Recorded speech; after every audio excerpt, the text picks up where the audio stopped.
Morning Grace Covenant. Another day is beginning here in the mountains, and Holy Week is almost here. And I've missed the last couple of devotionals. We were out of town, as many of you know, to go to the Dana-Farber Cancer Center.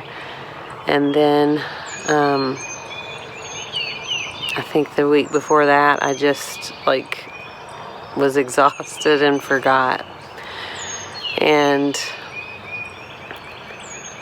maybe your Lenten journey's been like that too. Just, hard to sustain reflection, hard to sustain attention to this journey that we've been on. And this journey of making room, this journey of truly attending to what wilderness time in the life of faith is and what it means. And I had a great mentor when I was just starting out in the ministry who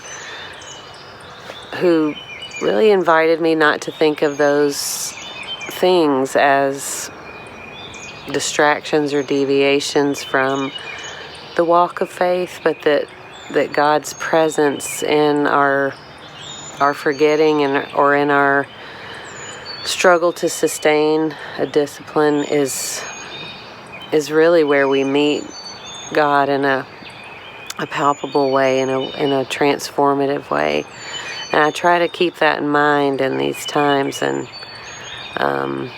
really invite myself to just breathe and attend to what that means. That nothing, no matter how distracted I am, no matter how many jumps and starts a spiritual discipline might have for me, God's still right here. God's just right here in my breath, in the birds singing in the morning, in the dark of night, in the unknown, in the ambiguity, in the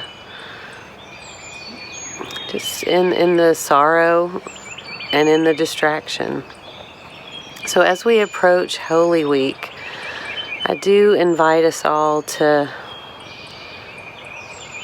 sink a little bit deeper into God's reality in all things, that there is no part of human life that is God-forsaken, including this difficult road that we have ahead of us, this sacred path of this age-old story of a man who stood up to the powers and principalities and empire and showed us what the cost of standing up for justice can be, and showed us the lengths to which love will go for its beloved,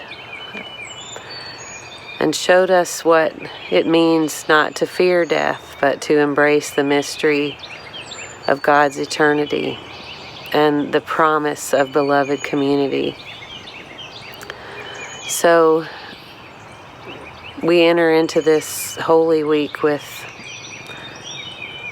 maybe some regrets, maybe some heaviness, maybe some exhaustion, maybe some distraction. Maybe our lives are starting to ramp up again and we just don't know how we're going to do this, how we're going to fit everything in. Maybe we don't know if we have the emotional bandwidth. And I invite you to come with all of that into this intentional time as a community, to the drive-through on Saturday, to worship on Sunday on YouTube for Palm and Passion Sunday, to Maundy Thursday on Zoom at 6:30 next Thursday, and to our Tenebrae service on Friday. And we also have some some resources for you to use on Holy Saturday that I'm really, really grateful for. And then we hope you'll join us on Easter Sunday on YouTube.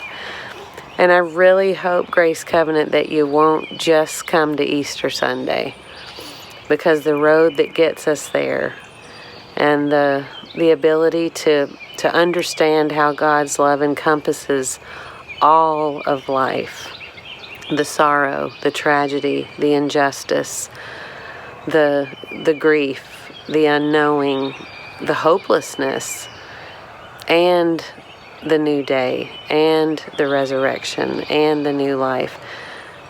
Faith is really believing that God is in all of that, not just in the joy, but in the morning. So I hope to see you at several times in the next several days, and know that you're close to my heart as we walk this road together.